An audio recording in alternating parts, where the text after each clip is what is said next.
Greetings, Astro Darlings, and welcome to the Golden Astrologer Podcast. This is Deb McBride, and I am here recording this in lovely Escazú, Costa Rica. And today is Sunday, the 12th of November in the year 2023. My, how the year is flying. And we have about 7 weeks left to the year, 6 or 7 weeks left to the year before we start 2024. So, a few announcements and some housekeeping. Number one, my creation immersion is starting this Tuesday, the 14th. If you're interested in being part of that, contact me. I'm Deb at debmcbride.com or info@thegoldenastrologer.com, and I can send you the link for that to pay and register. And we're going to be doing all sorts of stuff, helping people get to their vision and presenting it to the world, creating. And that's what we do, like on social media now, like we're creators. And you know, for me, that's work. That's part of my work, is being a creator on, these platforms and doing this podcast. This is creativity. And a lot of times we don't see, they're just posting on Instagram, they're hanging on Instagram. That's work. That's work. That's some of the things we have to do to keep the business going and to keep our ideas fresh and putting things out and stuff like that. So this is where we, in this new creation immersion, this is where we go over that with you, and I help you learn how to present your offer, define what the offer is, and bring it to the world, and bring your vision to the world, and get people to participate in so that you can present and teach something. So that's going on. That's going to start Tuesday. It's 333. It's 4 sessions at least, 2 this week and 2 next week. And if you are interested, please let me know. And then there's some housekeeping. So something that has been coming across my email and through my desk and everything lately, and is an issue every now and again, and I need to address it, I feel, is that when an astrologer is going to work with you on your astrological chart, and you are going to book a session with them, any astrologer worth their salt has to look at that chart and spend time with it, right? Obviously, this is what we do. However, when we're doing that, we need time with your chart. We need to sit with it. We need to feel into it. We need to connect with it. And that's what we do when we're reviewing the chart. That's no matter how many years I've been doing this my whole life, right? I've been seeing clients for over 35 years. I've been working with clients one-to-one, doing their chart. And there's a time between the time you give me your birth data and the time that we meet. And we sit and we go over that. The thing that escapes me is that when people want immediate sessions, and I have put on my website, and I've said this before, and I've said it a lot, I don't do same-day sessions. And no astrologer, for the most part, the astrologers I know do not do same-day sessions. And I don't understand this immediate need for an astrology session. Well, what about today? No, I have to sit with your chart. If you want a really good session, I need to spend time with that. And that means you want me to drop what I'm doing, I'm already in my day, and give you a reading, and I'm not spending any real quality time with your chart. That's not good for you, and it's certainly not good for any astrologer. So I want to remind people that this is something really important that we do. We read charts we do all sorts of research before we meet with you. And it's not, when you pay for a session, when you have a session, we've done all the work before you have met with us, okay? Before you're going to sit down with us, we know everything about that chart. And it's important for me to say this because, in the old days, before I had acuity scheduling, sometimes people just thought that they could cancel, the day of the session. And I would say to them, it's 24 hours, and they wouldn't care, and then they wouldn't come, and then they wouldn't pay, but I've done all the work. Before the session, I have done all the work, and then we meet. So my work isn't limited to, you and me in the session. My work is us together and the time that I have spent prior to meeting with you. So this is why there's a rule of no same-day sessions. It's not to be snarky. It's to be, presentable. It's for me to help you gain the most out of your astrological session.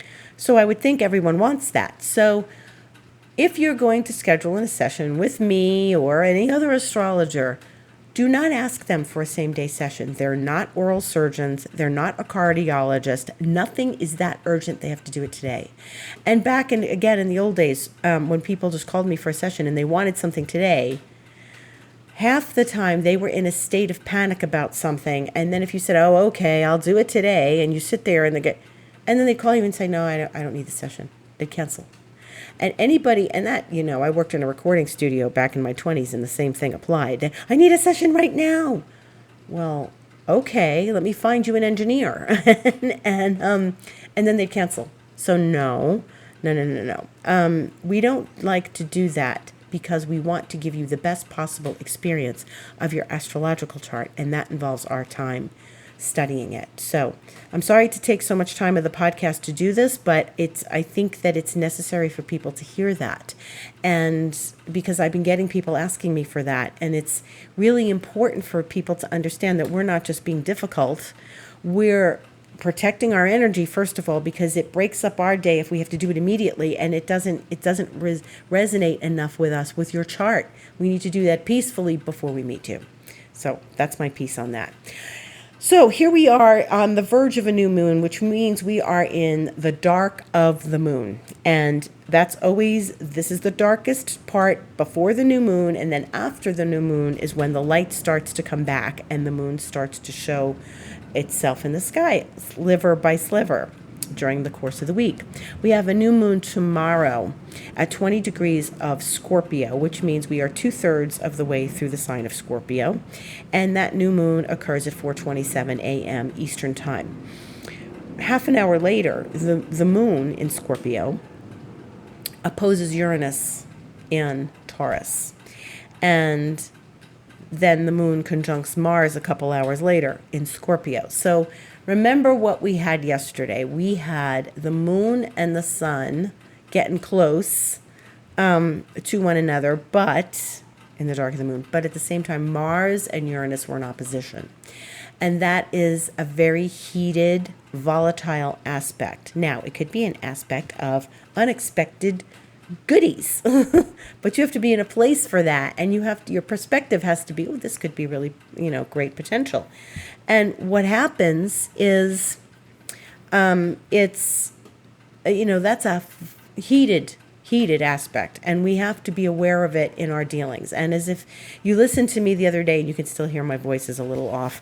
When I did my podcast on Wednesday, I talked about this aspect, and the fact is that we need to watch our reactions to Mars and Uranus because they're inflammatory. And Mars is all about, initiation and lighting the fire and being the warrior. And unfortunately, we get hot-headed during a Mars transit. But we don't have to, okay? We have to watch the reaction and the hot-headedness. And it's important for people to be very aware of their reactions and their anger and their heated, even your passions, and don't get carried away with it because Uranus can make things kind of explosive. So we're still in the heat of that aspect that is going to be part of tomorrow's new moon. So the new moon opposite Uranus can bring us something really powerful, profound, and life-changing in the moments that we are using this energy wisely and for some sort of productivity. And it can spark you with incredible ideas, incredible innovation. And remember what I said the other day, and I also sent out a mailing last night, aim for a breakthrough. Aim for a breakthrough and work with yourself to see where the areas of your life are that you need that breakthrough. If you know your chart, you know that Scorpio is in one house and Taurus is in another house, and they are opposite one another, and those regions of your chart are where these activities and events are going to light up, okay? So we're going to light up the Taurus and Scorpio areas of the chart, of each of our charts. And what does that look like? Taurus is where we've been doing the long-term work with Uranus for several years now, since like 2018. And it's going to continue for another couple of years. And so when it gets triggered by things in Scorpio, we are asked to look at those regions and see where it's coming from. So Scorpio is a very resilient sign. It's where we have stamina. It's where we have intensity. It's where we have passion. It's where we can keep moving. Scorpio energy and Scorpio people, and anybody with a good dose of Scorpio in their chart, have a very strong sense of resilience and a very strong endurance factor. They can endure anything. They're survivors, no matter what. They are survivors. Okay, so the Scorpio energy may feel a little intense right now because we do have quite a bit of energy in Scorpio, and sometimes Scorpio energy can flip us into survival mode. So at the moment that I'm speaking, we've got the moon, the sun, and Mars all in Scorpio, and this is heating up to this resilience, endurance that we need to have in the face of changes Uranus wants us to make. So we don't get stubborn and put the brakes on and say, I'm not changing. We find a way to balance all of this. Now, Uranus can be a magical energy. It really can. It could be really magical and bring surprises and events, but we've got to use it the right way. And we've got to, sometimes just move through the energies and allow them to move through us. As I always tell you, allow the discomfort to come up and out, and then work with our own set. We all have innovation in us somewhere. You can't say, well, I'm not an innovative type. I'm not a creative type. We're all creative in some way. We're all innovators in some way. And this Scorpio energy can be a little, insistent, but it's also very magical and innovative and creative when it gets mixed in with Uranus. That's what we're looking for. We're looking for aiming for a breakthrough, an epiphany, something strong and powerful that we can work with in a transformational sense. Because after all, Scorpio is a transformational sign, always looking for some sort of transformation. And Uranus is a planet of outer planet status, and they always want transformation and transcendence. Yes, I know Pluto is the planet of transformation, but that's because of the depth of the underworld and going into the darkness and coming out. Uranus is a little more lightning strikes. It's more about the lightning strike, like the aha moment, the epiphany. That's why I'm saying aim for a breakthrough. That energy gives us the I've got it, like that alchemical moment in the laboratory where things are coming together. Okay, so we are going to have this incredible new moon tomorrow. Now, this new moon is no ordinary new moon, as you've seen. It's with Uranus, but it also kicks out the eclipse period. So all of the eclipse energy and the stuff we've been working on and the stuff that's been bothering us during the eclipse just is asking for us to completely let go of all of those energies and release it and move forward, right? So it's hard to let go. These are fixed signs, okay? And what I've said in Instagram the other day and what I'm saying now is that the fixed signs, that's Scorpio and Taurus and Aquarius and Leo, we're the ones getting the brunt of this, okay? The Geminis are probably like, no, not so much. I don't know about this Taurus Scorpio stuff. No, it's the fixed signs that are sweating over this. Okay. So when you work through this, remember that you have to do a certain amount of letting go because fixed signs don't like to let go. Okay. So that's tomorrow. And in the meantime, we're going to have that new moon, and it is a good time to make some sort of wish and set intention. Remember what I talked about setting intentions the other day. Setting intentions are important, and I did a whole video and the stories about intentions, and there was no astrology involved in that. It was just talking about intention and how our intentions need to be very clear. Scorpio energy, you have to take that and make sure it's squeaky clean energy, okay, when you set your intentions, okay? So do that. Set your intention. This is a big new moon. Then as we move past tomorrow, then we have all sorts of other juicy things happening this week. And Venus is involved in some of these things. And what we're going to look at is that, Venus is now She's in her own sign of Libra. She went in the other day. She's very happy there. But she's got a little bit of, some interesting aspects going on. So the first thing we're going to see is Mercury and Venus are talking to one another on Wednesday the 15th in a very nice way. Mercury's in Sag. And Mercury in Sag, I think it's a little bit where we kind of run at the mouth a little bit because it's big energy. We might say things and bite our tongue later. Ooh, I shouldn't have said that. It is opposite where Mercury's rulership is. So it is in detriment, okay? Mercury is rulership of Gemini. Sagittarius is opposite Gemini. This is all about being careful with your words, speaking your mind and speaking your philosophy, but being aware, again, using squeaky clean energy and setting the right intentions with your words. Sextile Venus, which is a very nice flowing aspect, and Mercury and Venus are working together. So this is a really nice high point in the middle of the week because Venus helps introduce the qualities of creativity and aesthetic while it's in Libra. Libra loves aesthetic, design, beauty. And any of these things are really important to Venus and Libra because she rules Libra. Okay, so we've got Venus ruling the skies right now, which I talked about the other day.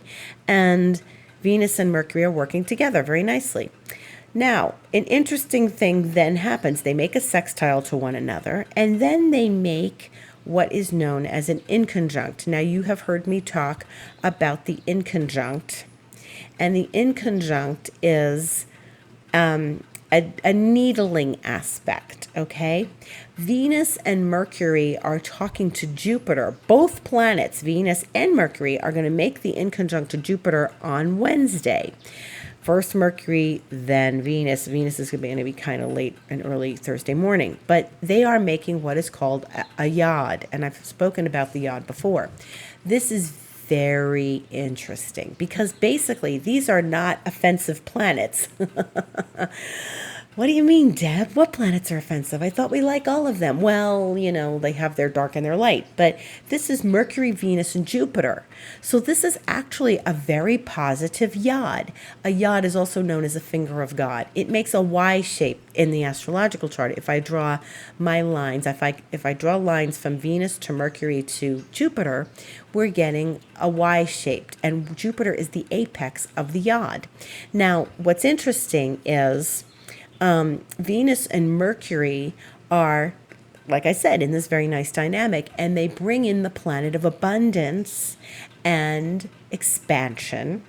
And this is going to be some interesting energy on Wednesday. I think it should be an opening to new knowledge, an opening to new creativity. Venus and Jupiter and Mercury make very interesting, good relationships when they talk to one another, even if it's this kind of needling aspect. It's a little bit uncomfortable, but you know what? My instinct tells me that this can be, am I sure this is okay? I'm doing this and it feels okay, but am I sure this? It's a little bit uncomfortable with things going in the right direction, like being okay. And this affords us a good space for creativity. This affords us a good space for mindset shift. Jupiter is always going to try to help us. It's going to expand. It's going to bring awareness. It's going to open our minds. So I think this is a really good mind-opening aspect that we're having on Wednesday that affords us creativity and helping us feel abundant. And it's enough discomfort because inconjuncts are that weird energy. They're not in opposition and they're not a trine. They're somewhere in between. So they're between the flow of the trine and the challenge of the opposition. So it's an adjusting aspect. So we may need to make some adjustments on Wednesday, but we also may gain great benefits from making some creative moments and some creative activities on Wednesday. So Jupiter's in Taurus, the sign of, very sturdy sign of grounded practicality and security. And so we may make some adjustments to arrange for a greater sense of grounded feelings. Okay, so that's actually a very interesting dynamic we're having on Wednesday. So I say pay attention to that. See what you learn from that. Look at things from a good perspective, a positive perspective. Okay, any adjustments are really for your benefit, and I actually have a good feeling about it. So that's good. And then we have Friday the 17th, and there's some really interesting dynamics going on Friday the 17th. And what I'm seeing this week is not just inner planets talking to one another, inner planets getting together with other planets like from Jupiter on out. So that's, Mercury and Venus with Jupiter, and then tomorrow we have, Sun, Moon, Mars with Uranus. So what we were getting on Friday is Mars in Scorpio, a water sign, is making a trine, a flowing aspect to Neptune in Pisces. And that's 3:36 a.m. Eastern Time. Now this is interesting because this doesn't happen very often either. Mars and Neptune are odd pairings, and as you've heard me talk about them before, thankfully this is a flowing aspect. So we can take action that is aligned with intuition. And that's what I think Mars and Neptune can do for us when they're in a trine. However, it's still Mars and Neptune. And I favor this aspect between Mars and Neptune doing this really interesting trine with one another that they don't do very often at all. Maybe once a year they do this. And it's still Mars, and it's in its co-rulership of Scorpio, and Neptune's in its rulership of Pisces. So this is very strong. And Mars and Neptune are tricky. Mars is the one that wants to take action. Mars is the one that wants to initiate. Mars is the warrior. Neptune wants none of that. However, when they get together, it's action that can be covert. Now, normally I would say this when we're having a conjunction of Mars and Neptune, an opposition or square, more harder aspects, more direct energies of Mars and Neptune together. This is a flowing aspect. So I would want to say that this is a more lovely, water flowing, intuitive expression of these planets. Like I said, action taken based on intuition. So this is good. We like this, we want this to evolve in a positive way, but they're still tricky. So what you want to do is you want to really suss out your intuition. You really want to make sure that if you're taking an action or a step forward in your life, that it really does speak to your gut feeling as opposed to, oh, this all seems good. Hey, what could go wrong? Hey, this seems good. Okay, I'll try it. And then find out later that you got screwed. Not screwed because, somebody was out to screw you, but you took action that wasn't really necessarily aligned with what you got ahead of yourself. Yeah, I want to do that. Ooh, I want to do that. And was it really the right thing to do? Okay. Tune in very strongly to your intuitive practices like meditation, like sensing alignment. Okay. This is something that you really want to be aware of, that you're taking the right action instead of getting misled or misguided because of Neptune. And this is a very strong aspect. And like I said, it doesn't happen very often. And Mars is very strong in Scorpio. So we may really want to take an action because we want something, but you have to say, is it right for me? Okay. Now, what is happening a few hours later at 9:52 a.m. Eastern Time, which is like 6 hours later than Mars and Neptune, is the Sun is trining Neptune. So it's the same thing, except it's the sun, it's the life force, it's the vitality. What is it about our vitality and life force that is tapping into the intuitive, the visionary? Do you have a vision you want to bring to life? Well, this is a good time to do that. That's why I'm giving my class, right? So this is what we want to experience with Mars and with the Sun trining Neptune. Now, if the Mars is in Scorpio and the Sun is in Scorpio and they're both making a trine to Neptune, what does that mean? The Sun and Mars are conjunct. It means they're in the same place at the same time doing the same thing to a particular planet. The Sun and Mars are going to conjunct 12:42 a.m. Eastern Time on Saturday the 18th. So they're going to, for all intents and purposes, they're conjunct on Friday and Saturday. So they're going to be making the same aspect to Neptune. This means that Neptune connects with both Sun and Mars, all this vitality energy. Neptune is not a strong planet of vitality. Neptune is a planet of intuition and sensitivity and creativity and vision, and it is still a little tricky because Neptune is like, did I see that? Did I dream that? Was that an imagination? What was that? Was that real? Was it true? Is it live or is it Memorex? Remember those commercials? I'm showing my age.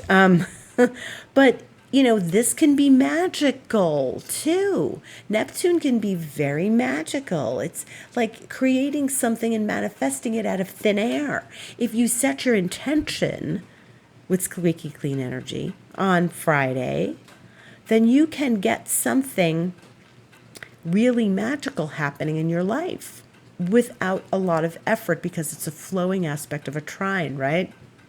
So this is something we want to pay attention to. In fact, this week has a lot of setting intention energies. And so what does it mean to set intention? It means setting up and like following through. When you intend to do something, right? I intend to wash the car today. Okay, you're going to wash the car today. That means your intention is to wash the car. You're going to get the soap, you're going to get the wax, the rags, the water, the hose, everything, and you're going to go out and wash the car, right? That's not a hard manifestation to occur. I set intention to wash the dishes. I'm going to go wash those dishes. I'm going to set intention to vacuum the car, whatever. You know what I mean? We set intentions all the time. I got to get my grocery list done. I got to go to the grocery store. Those are intentions. They're tiny intentions. They're small intentions that we can manifest very easily. I'm going to rake the yard. They're chores. And then there's also the intentions. Well, this week I'm going to make cookies for the kids, in the neighborhood. That's a nice intention. Then there's also this month, I'm an entrepreneur. I'm going to set out and have a banner month. Okay, that's another intention. These are good, squeaky clean intentions. I gave an example the other day on Instagram. If you're a follower of me on Instagram, you may have, and it transfers over to Facebook. I was talking about when my friend in college, this was after we graduated, she was a friend from college, and she was driving on the highway in New Jersey, and some guy cut her off, and she was so angry. She was so pissed off at this guy for cutting her off. Out of nowhere, she said, "I hex you. I hex you." Now, that's not a good intention. That is not with squeaky clean energy, but she was pissed off, so she decided that she was going to hex this guy, and he instantly got into a car accident right in front of her. And she was like, "Oh my God." And she called me. She said, "I can't believe I did this. Oh my God." Now, what I said the other day on Instagram was, you may say that was a coincidence. I don't believe in coincidences, but setting intentions is a powerful thing. And whether the universe sought to teach her a lesson, that guy was driving badly. Maybe he was going to get into an accident anyway. But chances are he was a bad driver all along. So the fact that he was going to get into an accident meant, it was waiting to happen. But you don't set intentions and say, "I'm going to hex you," okay? People may go, "I don't believe in hexes." There's negative energy and there's positive energy. And when we have, and believe me, folks, there's negative energy. And if you don't believe me, open the newspaper, okay? There's a lot of negativity that can happen in our own little lives. And if you set intention for things to be negative, you're going to get negativity back. What you put out into the world, you're going to get back tenfold. What you put into the ethers, when you set intention, you need to be clear and squeaky clean. Okay? And Scorpio season is on the fence. Scorpio can be a dark energy. Any of the signs have light and dark. We all do. But Scorpio is closest to the darkness because it's ruled by Pluto, the god of the underworld, and it rules the season of the darkness when it starts to get dark earlier and when we go into the season of the ancestors, honoring the dead. This is the autumn comes in certain regions of the world and the trees shed their leaves and go into hibernation for winter. This is the darkening spirit time. So when we set intentions, we're a little bit, hey, baby, I'm going to set intention because, this is what I want. And maybe there's something not squeaky clean in setting intentions. So this week is a big week for setting intentions. And so I want everybody to pay attention to your thoughts, keep them clean. What is the deepest, heartfelt, love-centered intention that you can set this week? And we want to keep those energies love-centered. You want peace in the world. You want peace for your neighbor. You want connection to other people. Now, my friend back then was given the opportunity to see how powerful she was. She was Scorpio rising, by the way. And she was given the opportunity to see her own power. See your own power in your intentions. See your own power in your intentions. When you set them, you have to know that you are a powerful being and that when you set an intention, you are putting forth an energy and setting it out into the world for good or for not. That's why it has to be done with love. Setting intentions with love. See your power, okay? And I want everyone who's listening to me to do that this week. Set intentions with love and see your own power in love. Okay, and we need to know that when we set intentions, we're setting forth a powerful energy. And it's so important to be aware of that. So we've got, stuff on Monday with the sun and the moon and Mars and Uranus, and then on Wednesday with Venus and Mercury and Jupiter, and then on Friday with the sun and Mars and Neptune. Okay, so the sun and Mars, which are life force energies, are involved with outer planets this week. It's asking us to upgrade, our how we take care of ourselves, our health, our vitality, and also how we put our energy forth in this world. So please, when you set intentions, set them with love.